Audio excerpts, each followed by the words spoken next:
It's easy to forget the necessity of the state of grace for communion, but it's absolutely unfitting to receive God himself in a filthy house. And mortal sin is filth. It's filth in the soul, which is much worse than filth of the body. Today, I dare say many of you take in this weather 2 showers a day. How many people think of giving even a monthly shower to their soul, which is what confession is?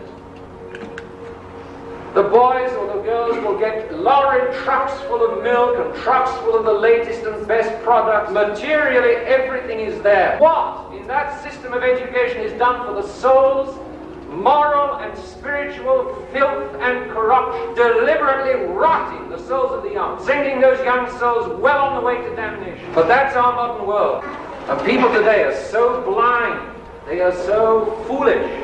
People that get into a sinful way of life, they're slaves of the way of life they lead. When you are plunged into the sinful way of life, you didn't have to go to confession. What fruit did you then have? Liberty to go and sin, liberty from the law of God, liberty from the 10 Commandments, liberty to do as I like, liberty such as no one is going to tell me what to do. What, says St. Paul, was the fruit of all of that? The end of these things is death, spiritual death. And instead, being slaves of God, what fruit do you now have? Fruit unto sanctification, purification, and sanctifying of your souls.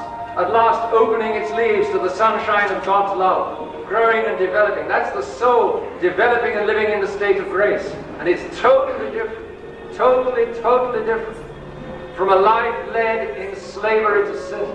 But what do we see around us now today? Obviously, a way of life in which the great mass of people are leaving everything Christian behind them. Not the worst experiences possible in this life can possibly compare with the hellishness of hell.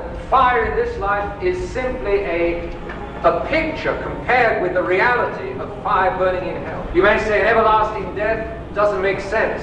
Death happens once and then it's over. Not in the fires of hell. It's death that goes on forever and ever. God is not mocked, and modern man is mocking God. We're living a way of life worse than Sodom and Gomorrah. For the wages of sin is death.